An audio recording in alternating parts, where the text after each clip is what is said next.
européenne, dans ce domaine, elle agit par impulsion politique en définissant des objectifs communs sur lesquels les États membres s'accordent face à des défis communs.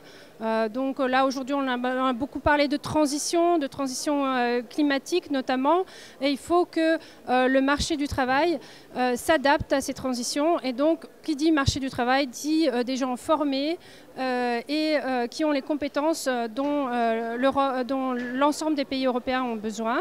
C'est aussi un enjeu de justice sociale, parce qu'il faut que ces transitions se passent le mieux possible, sans laisser personne au bord du chemin.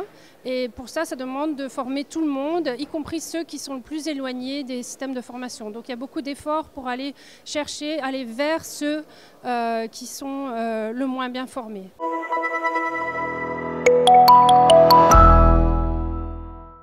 C'est d'abord l'échange de bonnes pratiques, le suivi des politiques pour obtenir ces objectifs, des politiques qui sont définies au niveau national, avec en fonction des institutions et des cultures nationales. Il ne s'agit pas d'harmoniser dans ce domaine, mais plutôt d'aller vers des objectifs communs, comme par exemple d'augmenter le nombre d'adultes en formation.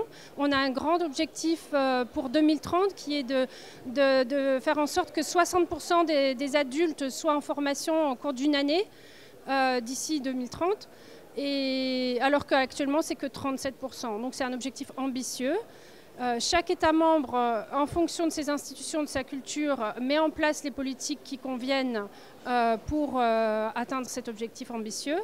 Et ensuite rend compte à ses pairs. Donc c'est un système de pression par les pairs qui fait que chaque État membre rend compte de comment il atteint ses objectifs.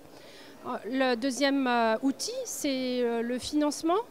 Il y a des financements européens conséquents, dont le Fonds social européen plus ou Erasmus+, ou encore plus récemment le plan de relance européen qui consacre une partie importante de ces 800 milliards d'euros à la formation et à l'accompagnement des transitions à travers la formation.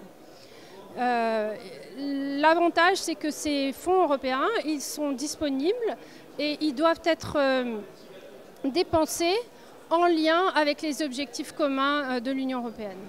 Donc il faut que chaque pays, pour recevoir ces fonds, s'engage à les dépenser dans l'esprit et dans l'optique des politiques européennes communes.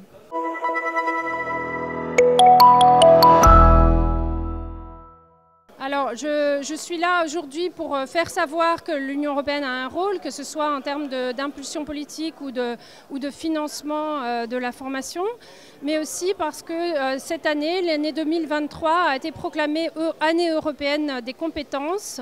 Et dans ce cadre, beaucoup d'événements seront organisés, comme par exemple un festival au printemps 2023 qui permettra d'organiser des événements à l'échelle européenne, mais aussi dans tous les territoires, avec le label Année européenne des compétences. L'objectif étant de partager les enjeux, mais aussi les solutions partout dans l'Union européenne.